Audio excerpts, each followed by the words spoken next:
इस्लाम के इतिहास में एक ऐसा दिन भी आया था जिसने उम्मत के दिल पर एक बहुत ही गहरा जख्म छोड़ दिया। ये कहानी उस दौर की है जब सादगी और ईमान की रोशनी चारों तरफ फैली हुई थी। लेकिन फिर वक्त ने एक ऐसी करवट ली कि आपसी मतभेदों के अंधेरे ने उस रोशनी को धीरे धीरे घेरना शुरू कर दिया। सोचिए, वो क्या दौर रहा होगा जब मुसलमान एक दूसरे के लिए ढाल हुआ करते थे, जब दुनिया की चमक दमक के आगे दीन की लौ हमेशा रोशन रहती थी। लेकिन अफसोस, ये सुनहरा दौर हमेशा के लिए कायम नहीं रह सका। तो सवाल यही उठता है कि आखिर वो कौन सी वजहें थीं जिन्होंने इस मजबूत एकता को इस तरह बिखेर कर रख दिया। चलिए, आज हम उसी दौर में वापस चलते हैं और समझने की कोशिश करते हैं कि ये सब हुआ कैसे। देखिए, इसकी शुरुआत हुई थी तीसरे खलीफा हज़रत उस्मान गनी की शहादत के बाद। उनकी शहादत के साथ ही उम्मत एक बहुत ही गहरे अंदरूनी टकराव के दौर में दाखिल हो गई। एक ऐसा दौर जिसे तारीख में फितना कहा जाता है, मतलब एक ऐसी आजमाइश जिसने भाई को भाई से जुदा कर दिया। इस दौर में जो उम्मत कभी एक थी, वो मोटे तौर पर 4 बड़े गुटों में बंट गई। एक तरफ हज़रत अली के हिमायती थे, तो दूसरी तरफ हज़रत मुआविया के।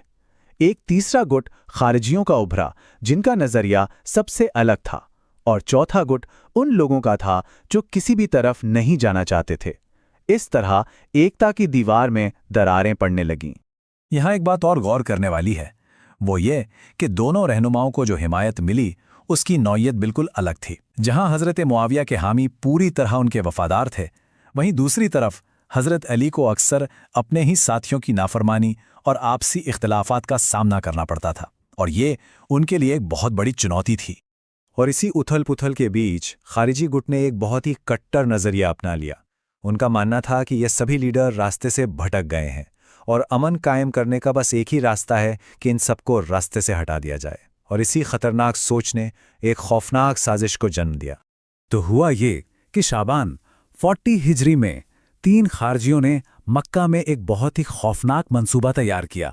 अब्दुर्रहमान इब्न मुलजिम, बर्क इब्न अब्दुल्ला और अम्र इब्न बकर, इन तीनों ने तय किया कि वो एक ही दिन, एक ही वक्त पर 3 बड़े मुस्लिम रहनुमाओं हज़रत अली, हज़रत मुआविया और अम्र इब्न अल-आस को कत्ल कर देंगे।